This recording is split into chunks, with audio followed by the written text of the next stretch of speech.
usa lang kabudto nga wala gayud mahimot ang Dios kanila tungod kay wala ipaila ang Dios ngadto sa nasod sa Ehipto o nasod sa Israel kang giluwas ni Moises nga mo'y mailhang manluwas. Usa ka nakadako kayo nga kasipanan sa ni Moises na ng panahon na. Nasa pagkinawi mga igsunan. Dagan ang panahon siguro nga gitagaan ka sa Dios ug mga panalangin. Gilingkawas ka sa Dios sa imong mga kalisod. No? Nya nay panahon nga makalimot ka. Dili ka makapasalamat sa Ginoo. Dili mo ipagtigbabaw ang Dios sa imong kinabuhi nga mo'y naghatag kanimo mga panalangin, no? Isa sa paagi ha nga ikaw mismo sa imong kaugalingon, no? Nga may possibility nga ang Dios pasupon nimo ng panahon na tungod kay wala ka makapakita o pagpasidungog sa atong buhi nga Dios. Wala sa atong kinabuhi karon lang sa unang si Moses hangtod siya taos Ginoo. Nangalagad siya sa Ginoo katong timan-an niya kinahanglan ni Moises nga ipaabot sa mga tao nga ipakita niya sa mga tao nga kinahanglan gid siya nga magpasalamat po sa atong buhi nga Dios. Muli challenge puta karon sa atong kinabuhi, no? Nagkaraiya mo itag pangagian sa atong adlaw nga pagkinabuhi kung sa atong buhaton nagkaraiya atong nga problema nga atong sinatian. Ang uban pod napay panalangin nga nadawat, ang uban pod nagkalisod-lisod pod sila, no? Pero hinuluman ato pag-isunan nga tigog kita nga pasalamat sa atong buhi nga Dios. Magpasalamat kita kung sa ihala sa Diyos kanato. Kung ang tao magpasalamat, pagka ang tao kung kastigoon sa Ginoo, kung tagaan sa daghang mga nabaroy mga problema, maabot siyang kinabuhi. Magpasalamat, paghihapon taka yan ang mahina. Dahil kamingon nga, sa manili. Biskay, nangalagad ng ko sa Ginoo, naghamay ng mga problema, no? Pero naman ito, may sunod doon ay pag-testing ang Diyos kayo mo, ingon nga iyang mga katauhan. Gusto sa Diyos nga makita niya nga ikaw di ay antigo kang mo, pasalamat, paliwala man sa daghang mga problema ng imong masinatian. Si Moses, may isunan, siyang kinabuhi, nakita nato nga nagpagamit ko siya sa Ginoo, isultihan sa Ginoo, ingon siya si Moses nga, unsa may ako ang mahimong, unsa may ako ang mabuhat nga dili magputakos nga mahimong usa ka leader sa mga katawhan sa Israel. Wala siya kaalam, no? Wala siya siguro, kayo sa magkaroon, wasin human niya, grado wasin human niya, iniskulahan niya, dili siya professional, no? Pero, isumpo mo siya sa Ginoo. Yatagaan mo siya sa Ginoo, katungdanan, isip usak ka, alagad sa Diyos. So, gibuhat ni Moises ang tanan, ituman ni Moises ang tanan, sa gisugo sa Diyos kaniya. Ito nga, hatagan siya usak ka, mga buluhaton, or iyang hinagiban, o iyang pagkabuhaton, nga may gamiton niya para sa paglingkawas sa Israel gikan sa nasod sa Ehipto. May sunan sa pagkinabuhi karon makaisunan. Nagkaraya ato may encounter nga mga problema. Nagkaraya ato may encounter nga kalisdanan sa atong kinabuhi. Pag nauna ka usa kay sumbaran nini, may mga panahon siguro nga makalimot ka sa Ginoo. Naman yung Diyos dahil nga kung kasumbungan, naman yung Diyos dahil nga kung kaduulan, yan ang kalimot ng magiging niya, no? Sa yung panahon ng nga, doon sa itong pagkalimot, doon kinagdali-dali kita sa sulbaran sa itong mga panginahanglan, lahat kita ito ang napadulungan, no? Kung sa mahinoon nga, isamot mahinoon kalisod ang itong nasinatian sa itong kinabuhi. Nawala ka, ampo sa Ginoo nga, matag siya kinatog diya, matag nato siya panalangin, matag nato siya mga sulbaran sa itong mga problema. So, ang inunggan, kung pagkasayon nato, ni isud-isud man nung kagmayos ng mga kagalingon. Mag-isud na kagkalingkawas ba? Mag-isuran, ayaw yun kalimot, no? Ayaw yun kalimot sa imuhang kagalingon, sa pagsampit sa Ginoo, sa panahon sa imuhang mga kalisdanan sa imong kinabuhi. Inunaman ito si Moises, katod siya dili takos ng mahimong leader sa maong nasod sa Israel, pero dunay saat ang Diyos kanya, nga tabangan gid siya og hatagan gid siya o kanabang pamaagi alang sa sulbaran sa iyang pagkasagubangon ng mga buluhaton. Ako mag-iksunan, usulti lang ko sa inyo ha, sa dito pa sa unang ako nga pasilungan nga simbahan. Ang pastor ginamo dito, sige ingon yun nako nga kanang yung kanang waan ta ka o kanabang credential isip sa ka pastor Grabe kayo kung balipad. Di ko anak mo sugot, di ko anak mo sanong. Apan pag panahon nga, gihimo ko niya sa ka Sunday school teacher. So kayo gusto ko niyo nun, sa hindi, kasi ni balipad ko, mas disamot naman yun ako responsibilidad sa ka alagad sa Ginoo. Ito, kayo gusto ko niyo nga, gamiton kita ito sa Ginoo ko, sa iyang buhaton. Nagkala ko na sila tiyan ng mga problema na encounter sa iyong isip ko sa Sunday school teacher. So gani ang host pastor, no? Kaingon gani po sa una nga di po siya tigtambong sa gani ba mag-Sunday school. Di siya matupasakuan sa kumasayran kanang nga may pastor.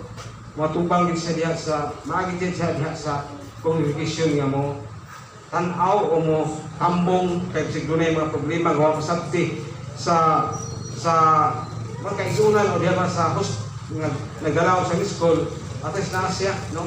Kaya may pangutana nga bugat-bugat na siya nga magkahatag o kanabang pagpasabot kabahin sa imong gipagsulting nga mga pulong sa Ginoo.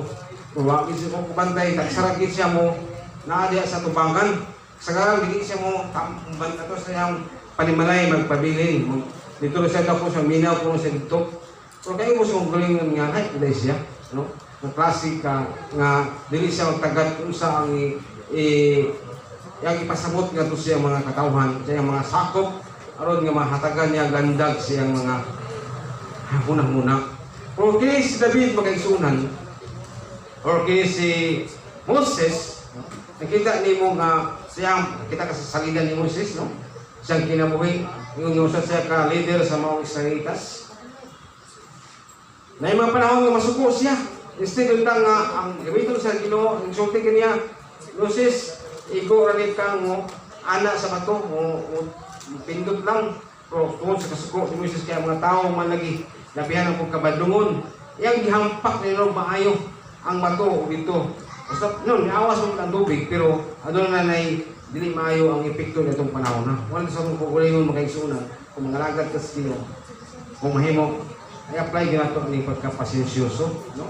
Pagkamapausanon, i-apply nato para dili mahimo resulta na dili maayo ang ihatag sa Dios diha kanimo. Kung sa kaugalingon makaisunan, dili yung mga panahon nga pagbati pa. Bati ko sa unang, bati ko galing kasuko, pero kagwanta lang ginakong ipugnan, ginakong kulingon nga, dili na ko magamit ang mga butang nga makatag din ako, dili maayo, tuwangan sa mga tao, labi na diya sa Ginoo. Nga si Moises, yung isunan, kuha na ito siya patrunan, no?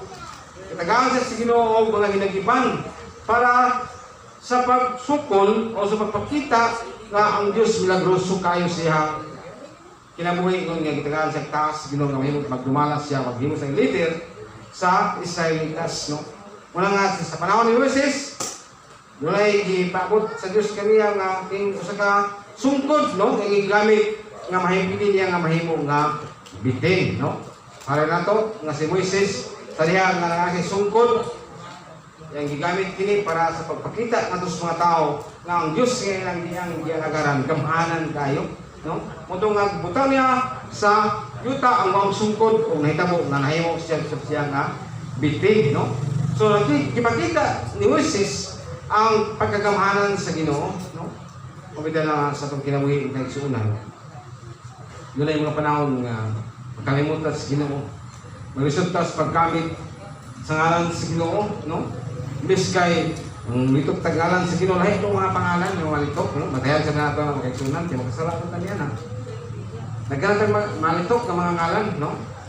Malitok tayong mga gitsumigitsi, ano? Kanya kang pahinang ng kaigsuunan, makahiwa matanag, hindi maayo at tubangan sa Ginoo. Makalitok tao mga pulong nga magkapa, himo nato nga sa kaingon pa kay panataya sa Ginoo, doon na sa Ginoo, medyo nilaw gamay mo balik kay makalitok tag ngalan nga dili na kabuton sa Ginoo.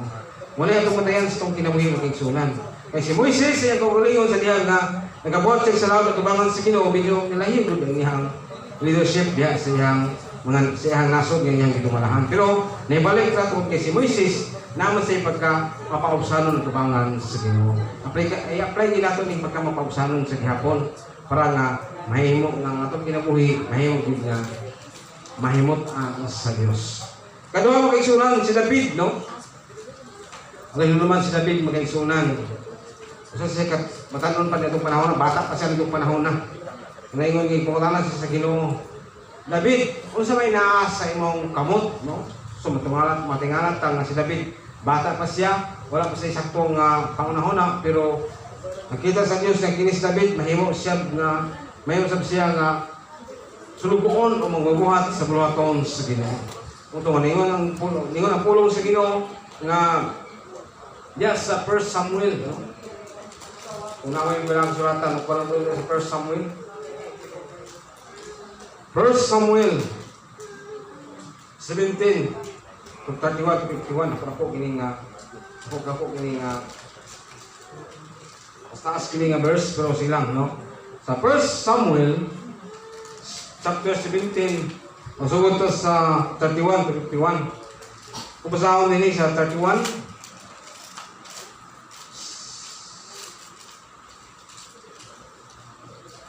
sabihin niya ko na kab. Sa 1 Samuel chapter 17,